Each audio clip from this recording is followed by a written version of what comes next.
Vamos a saludar ahora en nuestro Centro Internacional de Noticias a Jairo Libreros, el ex experto en temas de seguridad y política latinoamericana, además analista permanente de NTN 24. Señor Libreros, una buena tarde. Gracias por estar con nosotros aquí en el informativo. Ruth, muy buenas tardes. Ahí escuchábamos el acompañamiento de estos líderes que ya se preparan para desplazarse a Venezuela y preguntarle para qué sirve. Ya Maduro, Nicolás Maduro lo ha dicho, no vaya a permitir intromisión de ningún tipo el próximo 6 de diciembre ni posteriormente.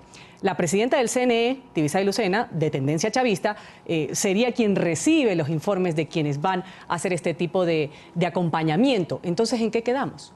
Hay que tener en cuenta que la presencia de una comitiva internacional del alto nivel que estamos hablando, independientemente de la invitación del gobierno o de la invitación por parte de los miembros de la ANUD, tiene un impacto muy importante. Hay que tener en cuenta que en los últimos años la presión internacional no solamente ha tendido un manto de dudas sobre la legitimidad en las elecciones en Venezuela, sino que ha servido para impactar en diferentes áreas lo que pasa en aquel país. Desde ese punto de vista, la bulla que ellos puedan hacer, las denuncias que presenten, o cualquier informe que sea público va a tener un efecto muy importante.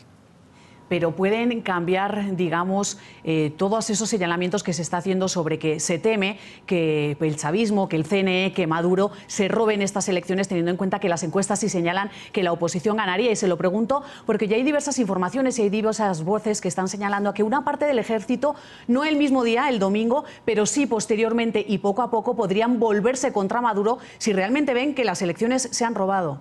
Si hay fraude, si se roban las elecciones, muy seguramente Venezuela va a tener unos cambios muy importantes. En América Latina, en diferentes lugares se habla de unas fuerzas militares que no son homogéneas, que no están vinculadas directamente con actividades de Palacio Miraflores o de manera especial con la dirigencia y con las instrucciones que Diosdado Cabello lanza, no solamente para reprimir la oposición, sino para generar un ambiente o un clima muy difícil. Ante unas fuerzas militares que no son homogéneas puede pasar cualquier cosa. Y en segundo lugar hay que tener en cuenta que el sistema electoral venezolano aproximadamente deja un espacio entre el 2 y el 4% en donde es posible que se presente la figura del fraude. Pero si nos ceñimos a las encuestas, la oposición democrática va a sacar una diferencia muy importante, superior a 17 puntos porcentuales. En esa medida, por más fraude que se haga, difícilmente el oficialismo va a salir victorioso de esta justa electoral. Ahora, Jairo, una campaña que ha sido empañada por la violencia, también el ventajismo electoral del oficialismo. La oposición incluso advierte de la intención de Maduro de hacer un golpe de Estado para perpetuarse en el poder. Lo decía Enrique Capriles. ¿Qué posibilidades hay de que esta denuncia sea cierta? ¿Y por qué? ¿Por qué estas elecciones parlamentarias se mantienen en el ojo del mundo entero? Sí existen probabilidades reales de que se dé un golpe de Estado bajo una sola circunstancia. Si la oposición saca mayoría calificada, 2/3 partes de los integrantes que componen la Asamblea Nacional, ante esa situación, el margen de maniobrabilidad que le quedaría a Maduro desde Palacio Miraflores sería mínimo. En esa medida, lo que se teme que el golpe de Estado se traduzca es en alguna actividad que ya hizo Hugo Chávez como mandatario, que consiste en quitarle funciones mediante decretos legislativos o dictados directamente de Palacio Miraflores a las actividades propias de la Asamblea Nacional, no solamente para que no ejerza sus actividades propias relacionadas con el control político, sino particularmente para que no convoque a un referendo. En estos momentos el tema del referendo es vital. Para algunos en América Latina se considera que estas elecciones simple y llanamente es un referendo en donde se va a medir la capacidad y la legitimidad del régimen Maduro, pero donde se llega a ganar con 2/3 partes de la Asamblea Nacional, la oposición puede convocar después de abril del 2016 un referendo para determinar si Maduro se mantiene en el poder o se va. Además de esa situación de la que ya está hablando mucha gente, precisamente que si logran esa mayoría en la Asamblea Nacional, ¿qué otros cambios se podrían dar? Hablan ya de revocar a Nicolás Maduro, esa era una de las respuestas que nos estaba dando, pero también se habla, por ejemplo, de que presos políticos como Leopoldo López podrían recuperar la libertad. ¿Eso también tomaría tiempo? Hay gente que está demasiado optimista y piensa que eso puede suceder el lunes.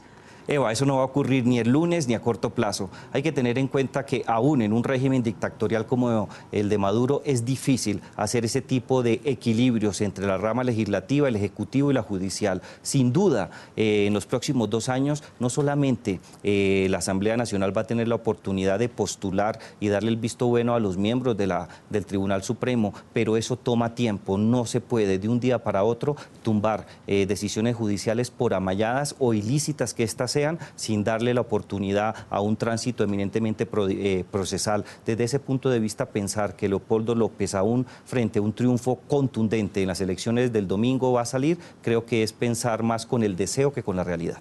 Ahora, hablemos de estos gobiernos socialistas de la región que parecen estar reprobando las pruebas de su gestión. Algunos ya lo han perdido. El caso de Argentina, veíamos con Mauricio Macri, la gente decidió el cambio frente al continuismo. Lo mismo sucedió en Guatemala, ahora en Venezuela está por verse. Hay 16 puntos de ventaja de parte de la oposición. ¿Cómo ve usted este movimiento en el mapa político? En América Latina creo que estamos dando pasos para un cambio en el péndulo, por lo menos ideológico, desde el punto de vista de la izquierda, en algunos países muy bien posicionada, hacia el centro y quizás hacia la derecha. El tema, sin lugar a dudas, más interesante es la victoria de Macri en Argentina. Hay que tener en cuenta que el presidente Macri anunció no solamente que va a invocar la cláusula democrática, la UNASUR, sino que va a hacer uso igualmente de la facultad que tiene como presidente para invocar la Carta Democrática Interamericana y que se estudie la situación particular de violación de los derechos humanos en Venezuela, pero le podemos sumar muchos mandatarios. Hay que tener en cuenta la postura de Tabaré Vázquez en Uruguay, muy distante a la revolución, la situación de la presidenta Dilma Rousseff, que ayer se dio el visto bueno para que se adelante un juicio político. En Brasil, en 1992 ya cayó un presidente, Fernando Collor de Mello. En esa medida creo que está perdiendo la revolución chavista y la izquierda, desde el punto de vista del socialismo del siglo XXI, no solamente capacidad política para influir, sino la probabilidad de mantenerse en el poder. Quizás el péndulo sí va a ir hacia el centro y muy seguramente en el corto plazo, dentro de los 5 años, los gobiernos van a ser más de centro-derecha que de izquierda. Pues Jairo Libreros, él es experto en temas de seguridad y política latinoamericana, además analista permanente aquí en nuestra casa en NTN 24. Muchas gracias por haber estado con nosotros. Eva, Ruth, muchas gracias.